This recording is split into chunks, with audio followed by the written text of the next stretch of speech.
Hello, and welcome to episode 4 of the Cars.co.za podcast. We missed you. Hope you've listened to 1, 2, and 3. If you haven't, you'll find them on our YouTube channel and on a multitude of podcasting platforms, because there are about 7,000 of them out there in the world. But that's all unimportant. What is important today is we have a very special studio guest, Mr. Niyaaz Isaacs. How are you doing? All right, and you, Ciro, how are you? This is I'm good, thank you, man. If you're watching or if you're listening and you don't recognize the voice or the face, this is the man behind Liberebil, the YouTube channel, a very popular car channel based in Cape Town. So cool to have you here. Thank you for inviting me. No, it's a long drive to you. Because you're based in Paarl now, Yeah. eh?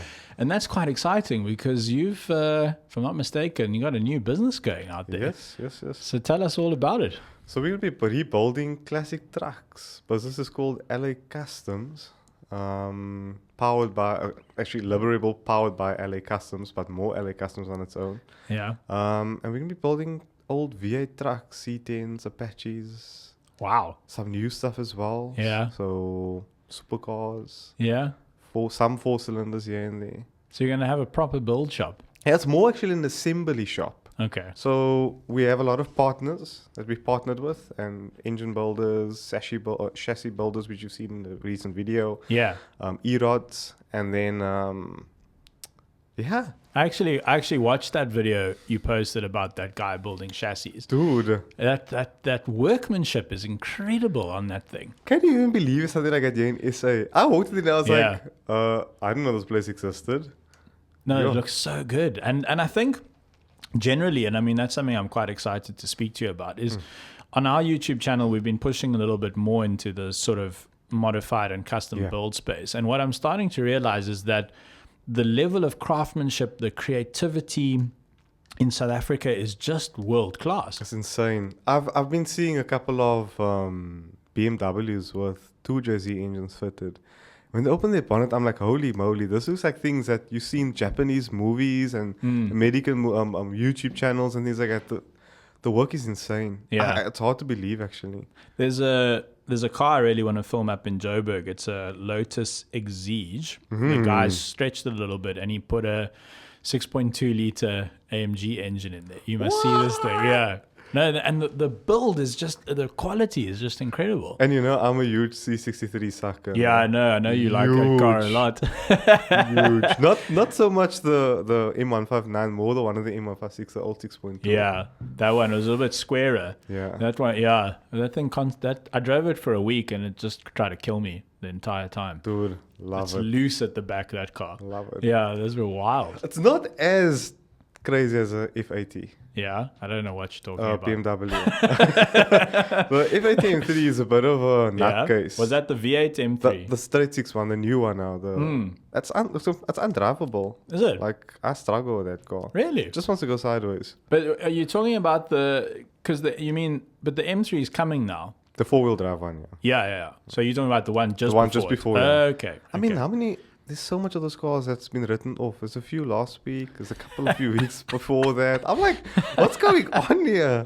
It's funny, you're talking in model codes, and I've been a car journalist for a long time, and maybe I should know more model codes, but I just don't care or know. Or it's so funny. Like, I go on my Twitter timeline, and people are like, remember the G87 M5? And then some guy replies, and they're like, remember the F74 M5? It was way better. And I'm like, I don't know what you're talking about. Show me pictures. The only reason why I'm so good at model codes is because I'm a huge BMW man. I've always loved BMs. Yeah.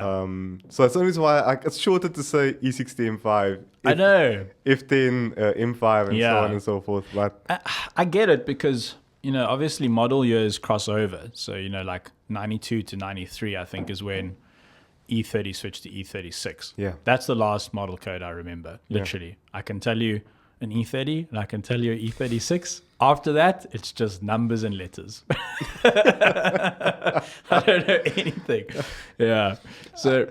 And the Honda guys also like codes as well. Yeah, I know. Like EK9, FK8, FK2. Yeah. Like, I'm just like, Yeah, it's got 4 cylinders. All you must know is the FK are not the pretty ones. The EK are the pretty ones.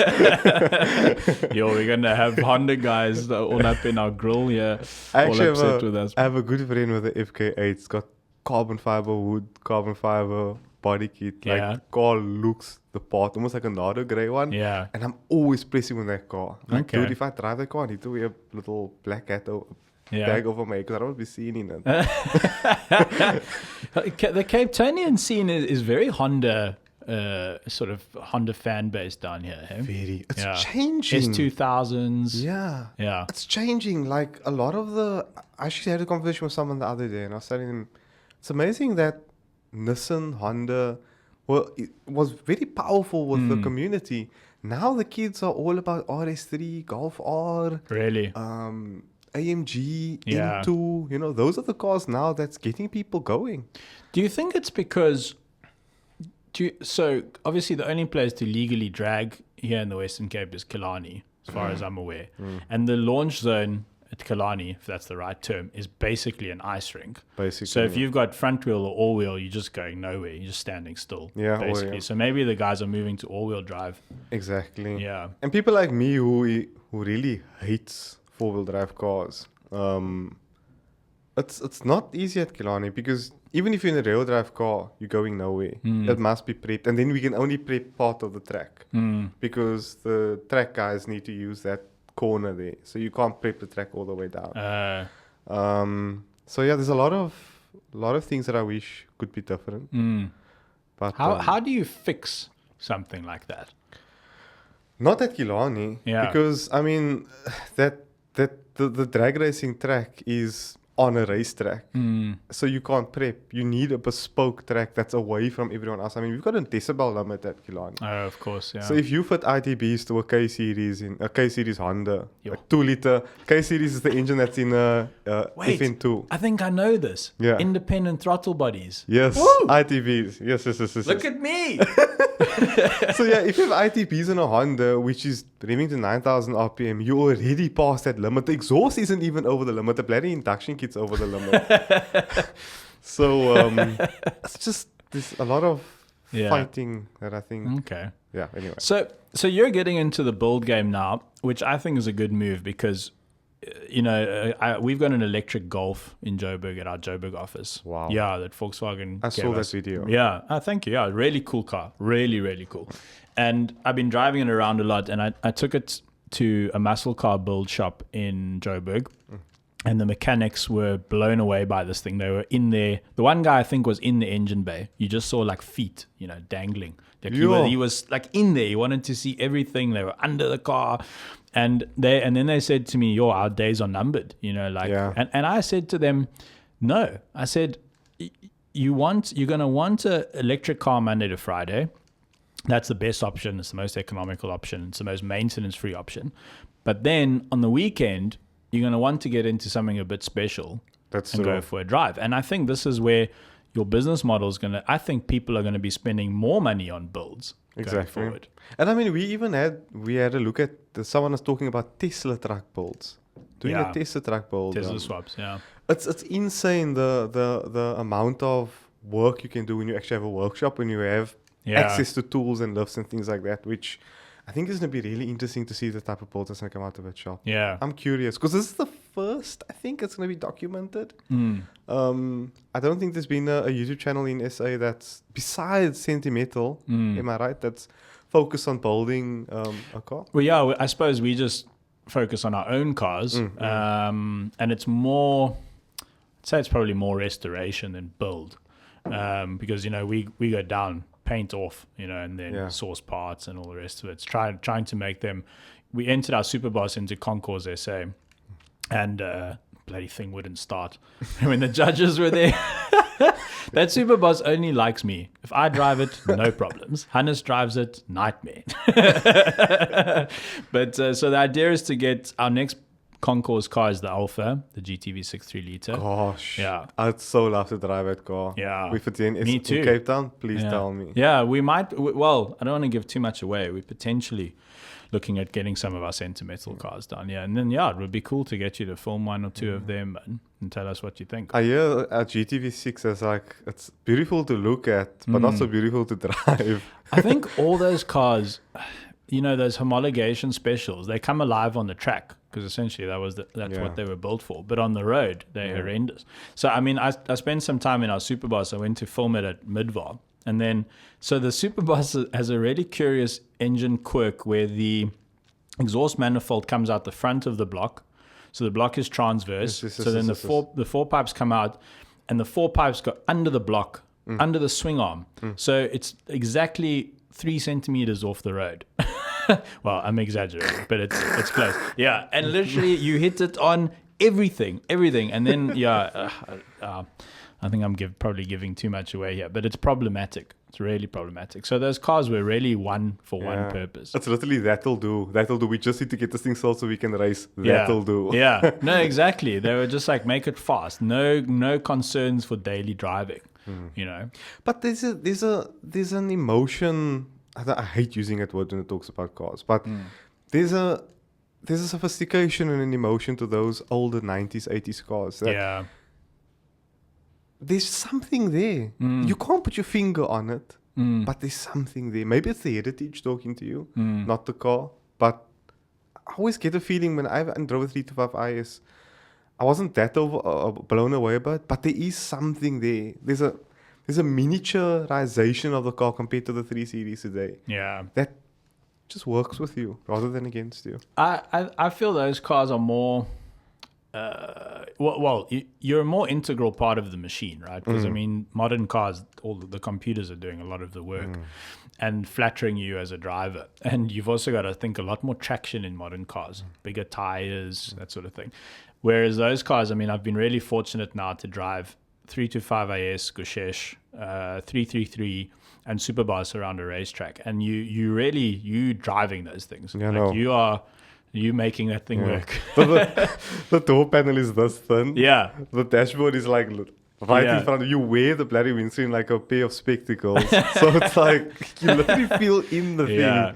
But cars don't feel like that anymore, and it's one of the reasons that I love my little Mazda, because you are the machine. There's no traction control, no ABS, unfortunately no airbags either if you really get it wrong. But it's like you're driving that car, and I think, I mean, what is your opinion on modern cars? Do you think they're getting a bit boring?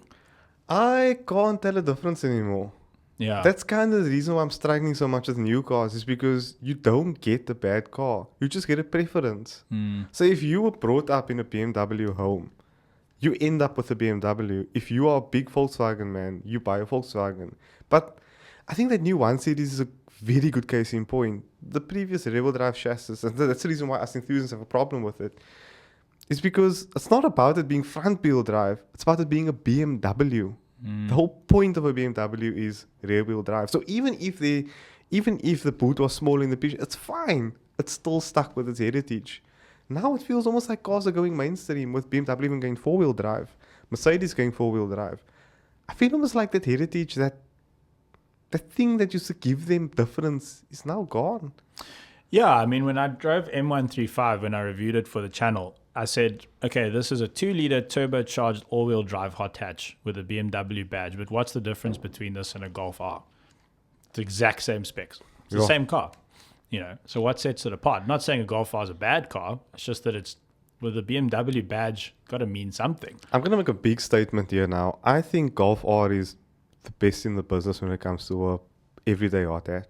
I think a lot of the others are kind of trying to be it, or trying to take over its market share. And I don't think it's going to happen. Because at the moment, I mean, I know of, just last week, I know of 3 people I know who bought Golf R 7.5s. Wow. And they're super happy with it. And I mean, I can easily tell them, go buy Megane RS, go and try. And that's the thing with Megane RS. It's its own car. It's still front wheel drive. It's manual. You know what you're getting. Okay, I'm a big Megane RS. I think you know that, man. Have you driven I-30N? I haven't. Yeah, I've I tried also getting missed one. it. Yeah. I haven't gotten one. It came to us in level 4, so I didn't get a chance to drive it, unfortunately. Maseratis? No, I missed that as well. I was in Joburg when our test car was Damn. in Cape Town. I know. Sounds good though. I'm trying to get my hands on one now, but me as a motoring journalist, how do you convince someone that it's a better car than a i30N, considering its price? And Yeah. I think you're right. You know, you said all the cars are the same. It's just about preference. I think it is. It's become more about taste and what sort of statement you're trying to make with the car you buy, I think. So true. Yeah. And us as journalists now need to figure out, what do we talk about? What do we say, you know? Look, what, that's a nice part about that 1C, that 135. It's so controversial. Yeah. There's a lot to talk about. Yeah. Have you driven X6M yet? I haven't. Competition. I Yeah. haven't. Don't worry about it. That I wouldn't. That car annoyed me so much. I don't like the way it looks. Yeah. First of all, I would drive that car with a brown paper bag on my head because I just think you look like the biggest something that rhymes with banker. Yeah. And it's just, it's too much, man. And What's your opinion, if I may so kind of? Yeah. Sorry for cutting you off. No, go. What's your opinion on these big, fast SUVs, which cost well over 2 million rand? you know, so I got to spend a few days with the new X5, the V8, not the M competition, just the V8, and which is just the detuned motor. I think it's the same motor. And plenty power, sounds good. That car, and it's 1 million rand cheaper than the M competition. 1 million, you know, that's a staggering amount of money, which you'll probably lose on depreciation, you know, although you're probably not worried about that if you're spending nearly 3 million on a car. But I could not justify that M competition's price tag. And then I also thought to myself, or rather, something that bothered me about that car, and in spite of myself, is that when I drive those kind of cars, I feel like I've made it in life. and I think that's what they're selling. They're selling this feeling like you have conquered the world. You have made a success of yourself. And that's why you've bought a giant SUV. There's a circumstance around those cars that you can't deny, you know. People who see you in it goes, whoa, okay, this dude is packing. And also, I love that sign, by the way. Thank you. I was in Track Walk, and that was one of the few cars I've driven lately. You and I can argue now in the next few seconds about Mustang. That made me go, you know what? You're actually differentiating yourself. I love your engine. I love you unashamed. You're not afraid of your supercharger. Yeah. You're stupid fast, but for some reason the X3 beat it, which I still to this day can't understand. Our X4M in the X4, drag. sorry. Yeah. How? I know it's one. We got a lot of flack for that on the I can channel. imagine. I even spoke to someone. I'm like, I can't. And it's not possible. Like either BMW just cranked up the juice on their something press car there. Because if I'm not mistaken, S58, which is the debut. Oof, Okay, so throwing codes at S58 me is the again. engine. That's in the new. That's going to be in the new generation. Oh M yes, cars. okay. I'm with Previously was S55. S55. Oh, look at me again. So, so from what I understand, S55 was an open deck engine, which means the sleeve is attached in the block. I hope guys, please don't quote me on that. I'm learning. Yeah. B58 is closed deck, which is a closed deck block. So the sleeves are like in part of the block. So S58 is part of that family, which means minor mods on S58 is going to do 800 wheel horsepower or 700 wheel horsepower. Sure. So it's easy to turn the power up on that car and not have any effect. That's a good theory. So I don't know. You know that track walk, eh?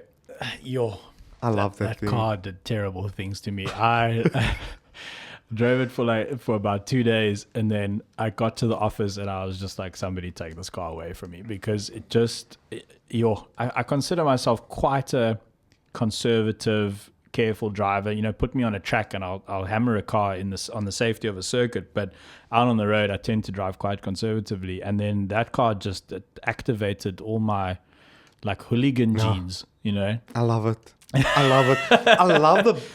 It's big. I love the big Harman kardon sound system, which is as big as the car. I honestly, I considered one. I was literally speaking to my business partner, and I'm like, dude, I'm thinking of an SRT8 because I love the platform. I love it. Yeah. You can just supercharge it and make big power. Well, But they have issues. now that there's a couple. Now that you live in Paarl, I wouldn't recommend a giant V8 as a commuter car. Oh, yeah, I know. That's probably Yeah, not a yeah, good yeah. idea.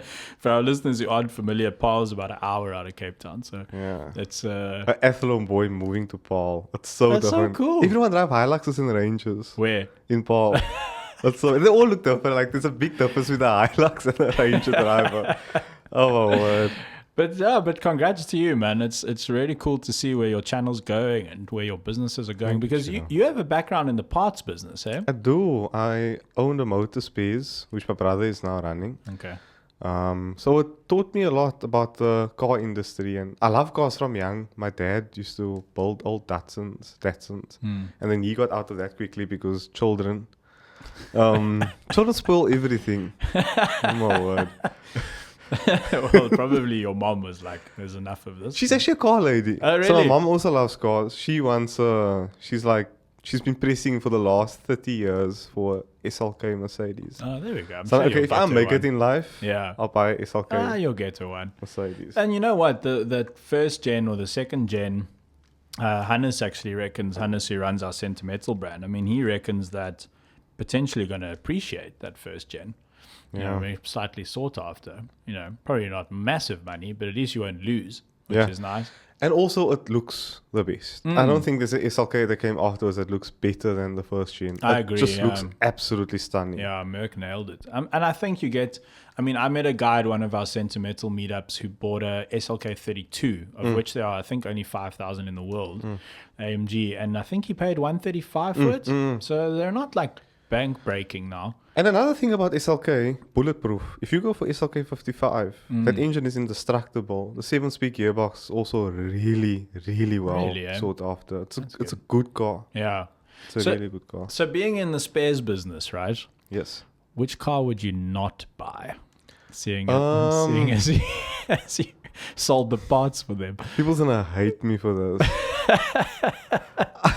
I wouldn't buy any Nissan Tida or Almera or something Really, like that. eh? Yeah, Okay. gearboxes, especially automatic. Lots of Oh problems. dear. Believe it or not a lot of Fiat. Not a lot of Fiat problems. Is it? Because I suppose in Bontierville, there isn't a lot of Fiats there. Fair enough. Yeah, Yeah. it's again I say like older cars are showing its age now. Most older cars are giving problems. S-Class, second generation, terrible thing. Fabulous car to drive, my God. But the air suspension, Yeah. let's see BMW. What BMWs are unreliable. So I would stay away. Sorry, I didn't interrupt you, no, but no, I would it's stay away from air suspension in general on yeah. old cars. I mean, they just wear out and they're expensive to fix and import parts. And can you name one reliable M car? but you know, a journalist that I respect from another mag, he tweeted the other day that German cars are the new Italian cars because they're super to drive and they, you know, for the first couple of years and all the rest of it, and then they just start giving serious problems. But Ciro, here's the Yeah. thing. They need to innovate. Japan doesn't really innovate. If you look at Toyota, they've stayed the same for the last 1,000 years. I mean, a Corolla now and a Corolla then is literally it's unchanged for the last 3,000 years. And if you go... And there's Suzuki KB as well. Yeah, and if you Yeah. look at BMW, you always see them innovating, and then you'll see Japanese cars adopt that technology. Yeah. So German cars tend to be the bringer of high technology. They break first because they test beds basically. Look, the German technology is cutting edge. I mean, no doubt about it. They're superb cars to drive, and the tech features is way ahead. I mean, but I've always felt that German cars are very finicky. They're Yeah. quite particular cars, and I think our climate and our roads are just not good Yeah. for German cars. And our fuel, actually. Yeah. In German cars' defense, our fuel is rubbish in this country. So they get made for this market which is so far advanced in terms of what the climate. Well, not advanced. The fuel's advanced, but the conditions that those cars operate in, I think, are more suited to the way they're built and designed. But I do love them. God above. I climb into an M3 and I'm like, yeah, we all do. But I mean, the thing is, so I mean, we sell this little guy on our sentimental store, E36 M3. That for me is like, I don't know, that's like a high watermark of M cars. I love it. For me. And then they're not crazy expensive these days. You're putting in money to fix them. Yeah, and if the motors blow up, you in big trouble. Yeah, and then didn't it have that Vanos system as well, which also... Believe it or not, a well-maintained BMW isn't that unreliable. I know the V8 M3 had hideous bearing issues, which still plague them till today. And then there's E46, which also had bearing issues. E6 M5, which had bearing issues. But I think BMW's kind of got a lid on it now with the coming S58. I think they've kind of ironed out a lot of engine issues. So it's interesting you mentioned the V8 M3. So we got a video coming to our channel this week. A guy in Joburg had a V8 M3.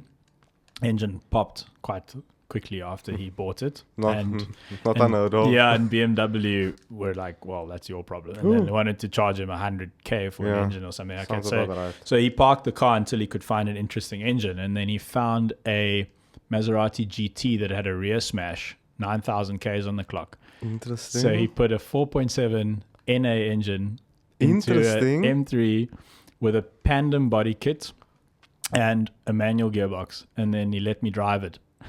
Wow. Yeah, so we're putting that on the channel. I actually do like the Maseratis, no? 380,000 for a quattroporte. Yeah. I'm literally like... Is that what they go for these days? 380, 375. Dude, it's like... you know what a Maserati is like, no? It's like poison. Like a drug. It's amazing when it happens, but when you start doing it a lot, you're gonna die. The car's gonna blow up. But oh my god! I heard a Gran Turismo the other day. I was at Boomgate, and this woman put her thumbprint in the thing for the thing to go open, and she put the foot down. The thing howled. I think my god! I think that 4.7 was possibly the best sounding engine maybe ever.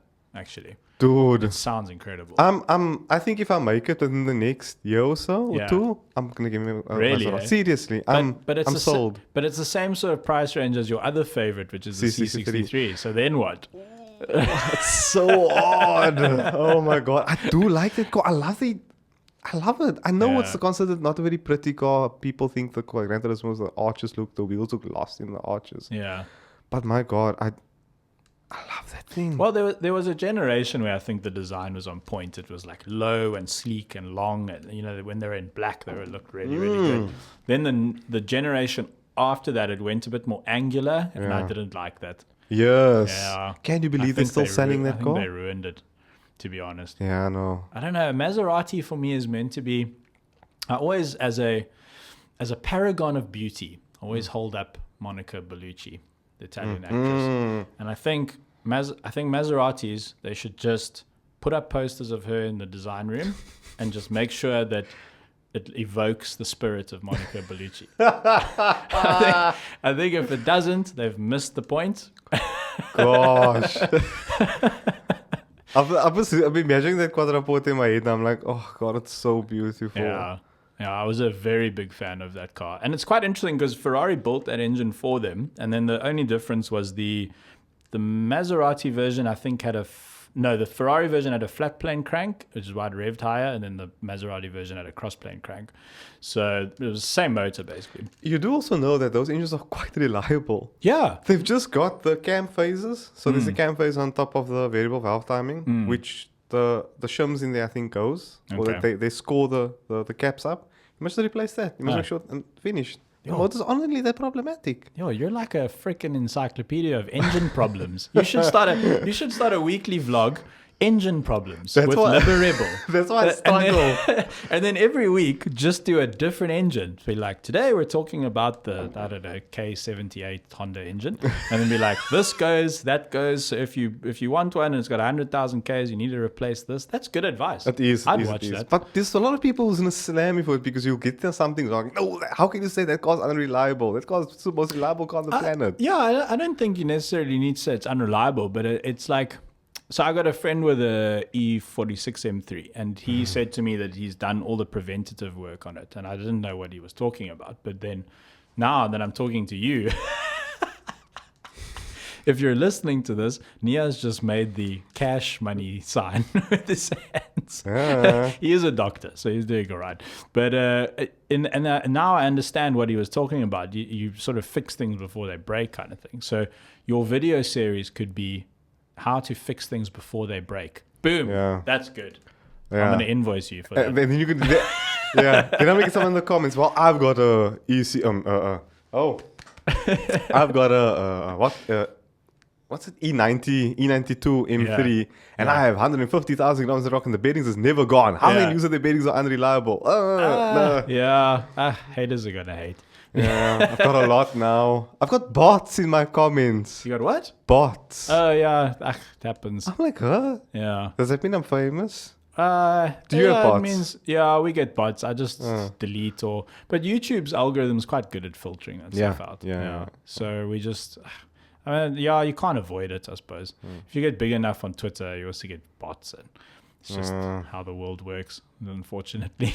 But how's your channel doing? You cracked 40,000 subs recently. Yeah, we racing towards 50,000. Wow. Good for you, man. Thank you, Ciro. Yeah. And I think it's going to grow quite well. Now, I am going to try and differentiate myself now a bit with the builds. I want to get out, not I want to get out of new car features, but I'm going to, whoever wants to still sing cars can sing cars, but I'm going to try and focus more on the builds. Because, I mean, imagine doing new cars, builds, vlogs. Yeah. And I'm man alone. Yeah. So I need to get if I want to do Newcastle, I need to get a team at least, or another journalist to come in and go, right. And I'm a Killarney as well. I just realize it now. The drags. Is that starting again?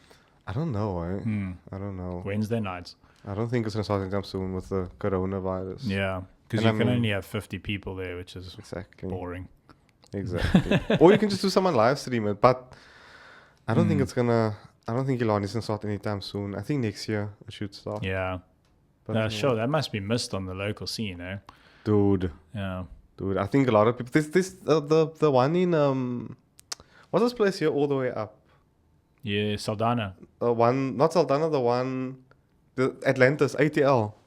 Those are illegal drags. It's quite lit, actually. Is it? Yeah. I actually wanted to go check it out, but I'm like, oh no, what's it going to do for my career? Imagine seeing Liberebil at illegal drag. Yeah, maybe. Yeah, maybe it's not a good idea. I don't know, go in disguise. But it's private. So there's like this private, there's privates that happen there. So guys will call each other out and they have fire drums on the side. And it's actually quite cool. Like a movie. It's literally like a movie. Didn't you take an Amarok V6 once to Wednesday night drags? Killarney, yeah. How did you do? Funny. It's so fast. It's all drive, so it'll launch nice. I literally launched everyone away, then they come for me afterwards. That engine. You know what's funny about that engine? Volkswagen and Porsche and all of them don't really like to talk about it. But that engine basically goes in the Cayenne and the Touareg and the Audis, and just obviously gets fiddled and a couple of things change here and there. But no one likes to talk about the fact that it's in a bucky. Well, I wonder why Volkswagen doesn't like speaking about, like, I mean, they should be proud they own Porsche, Lamborghini, all these other brands. No. I want to ask you before I allow you to go further. Yeah. So you and I had a Porsche awakening recently. Yes. I drove a Porsche. You drove a Porsche. Yes. Is it the car that any other car is trying to be in the sports car segment? I think that the quality of the engineering really stuck out to me. The driving dynamics, the weight distribution should be wrong, but it's actually perfect. 9,000 RPM. I know, a naturally aspirated 9,000 RPM red line with a 825 RPM power peak is just insane. I mean, that's, and what I loved about the GT3 RS was that all the raw elements of sports car driving that a lot of manufacturers try to dial out of their cars, Porsche seems to have dialed it back in. It's an extremely raw experience, and obviously you don't want to drive a Porsche from Joburg to Durban, a GT3 RS. I mean, you're gonna be exhausted when you get there. Of course. But wow, for a weekend Saturday morning blast, I don't think it gets much better. Tell me you couldn't keep that rev count away from 9. You know what? Also, the problem is a little bit is that the gearing is quite tall. First and second is quite long, eh? Yeah, it's quite tall. So you battle to. I mean, on public roads, you got to be careful with it. It's a bit of a machine. I mean, a bit of a monster. Yeah, no. It gets to 100 miles an hour, 160 in under 7 seconds. So like the time it takes like a Golf GTI to do 100, you're already at 170 in that Porsche, which is insane. I don't know if you saw this video where they launch a GTR with a GT3. No. Nissan GTR. The GT3 launches with it and takes it That's the thing. to the quarter mile. That's another thing where Porsches blow my mind because I don't know if it's just got that weight over the rear wheels, so it squats and it grips. But yeah, they launch hard for a rear-wheel drive car. Yeah. That steering feels like it's hard to explain, but it's like where you turn, it's like you feel the tires turning underneath that steering wheel. Yeah. I know people say electric steering wheel doesn't have any feeling, but maybe I just haven't felt steering that good yet. But it's another impressive part of Porsche engineering is, again, engine hanging out the back over the rear axle, but you got great front end bite and feel, doesn't feel like the car's leaning on its rear haunches. No, I've been doing this 15 years, and for somehow the 911's always eluded me, but the GT3 RS was quite a good place to start. But now every 911 I drive after that, I'm just going to be like, okay. I offered that guy with that thick art one. I'm like, I'll buy this car. Please tell me how much you want for it, and when can I have it? Yeah. Nope. You just said no. My business partner actually is like, nope. I've seen that tech art Porsche. It's very nice. Dude, it's really, really nice. It's what I like about it is it's balanced. It's not too fast. It's probably only got around 313 kilowatt, so it doesn't really get you in trouble that fast. Whereas the GT3 is stupid. But the amount of usable power there is, it's the car that. Yeah. Dude, I want that car, but he's not gonna sell it. It just, I think you and I probably got into this game when the turbo era was kicking off. Because I remember being very young, and BMW, for whatever reason, gave me the V8 M3 to drive. And then the office closed down, the Beamer head office closed down or whatever for Christmas, and they were just like, just keep it. So I was like 22 years old, and I had this V8 M3 for 4 weeks over Christmas. And, that left an enormous mark on me, but every engine after that has obviously been turbocharged, so we've really grown up in the turbocharged era. So I think one of the reasons that GT3 RS blew my mind was because of, I don't think I've ever driven a naturally aspirated engine that's that powerful. The McLaren 720S has way more power, but it's twin turbo, so it's just a different beast. It doesn't sound that good. No, it sounds terrible. That car. It's annoying after a while. It doesn't sound very nice. I've seen people do the pops and things like that. I'm like, it doesn't sound nice. No. The first Ferrari I ever got to drive was the naturally aspirated 458 Spider, and that was the sound of that thing compared to a McLaren. You can't even compare. My knees got weak when you said 458 because I'm a huge 458 fan as well. That's a dream for me. Twitchy, no? I hear they're very twitchy.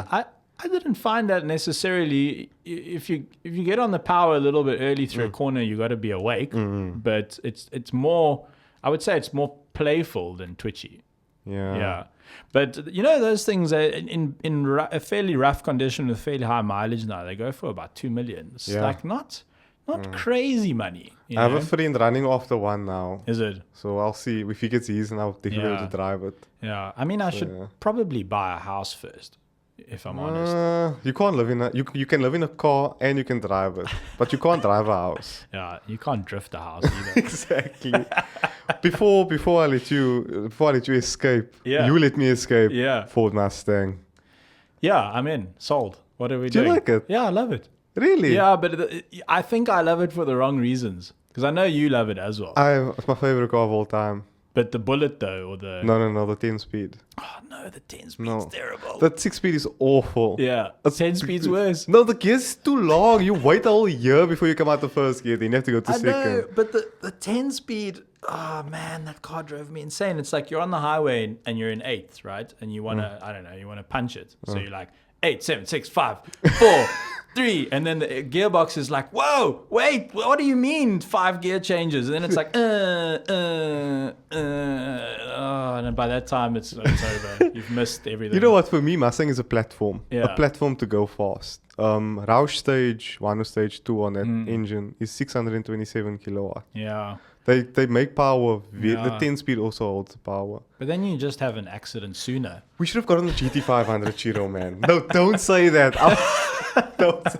We should have gotten the GT500. I've driven a Roush Mustang. It's a recipe for disaster, that car. I'm sure if you phone Outsurance and you're like, hey, I need to insure my Roush Mustang, they're like, look, bro, just phone someone else. We're not interested. I love a Ciro. But have you driven Bullitt with a I manual? have driven Bullitt. Yes. No. I want one so badly. But you know the problem is with Mustang for me is my dad had one. He had a 67 which he restored and he put a bigger motor in. Oh my god. So I'll show you some photos. We'll put some on the screen actually. Got some photos of me as a toddler, like sitting on the engine, on the hood and stuff. So it's very much, you know, that whoop, whoop, whoop, whoop, whoop V8 is in my brain. It's like in my DNA, you know. So Mustang's very high on my priority list as well. So we'll get there. Yeah. But you know, they only brought 50 Bullets into the country. They're quite hard to get hold of, unfortunately. Yeah. So, but I think it's just a, you know, that 5-liter Bullitt V8 Mustang manual. I mean, it's just a dinosaur. Yeah. There's not going to be many cars like that forever, you know. I think that's why I like it so much. Yeah. It's just now we're moving to turbocharged. I just wish we got the other variants of the car. GT500, GT350. Is that the one with the flat plane crank? The GT350. Yeah. Apparently that thing's incredible. 8,200 RPM. Yeah. Manual. You see, now that's a nice thing. Ford South Africa, if you're listening, we would like you to bring the GT350 to South Africa. Yeah. I'm going to end up with a Mustang. Are you? But now you got problems, eh? Because you need a C63, you need a Gran Turismo, you need a... the problem with the 63s and the Gran Turismo, there's no motor plan. Yeah. So if I go Mustang, then I get motor plan. Oh, you want to buy a new Mustang? Or a semi-new? Dude, it's cheap.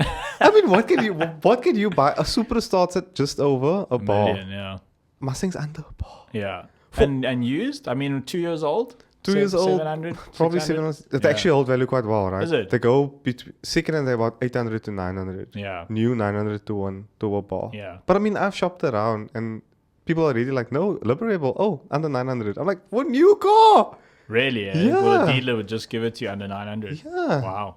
And I mean, cooled seats, heated seats, Bang & Olufsen, Michelin Pilot Sports. Let's help you out here. Which car should Niyaaz buy first? Leave your comments in the comment section below.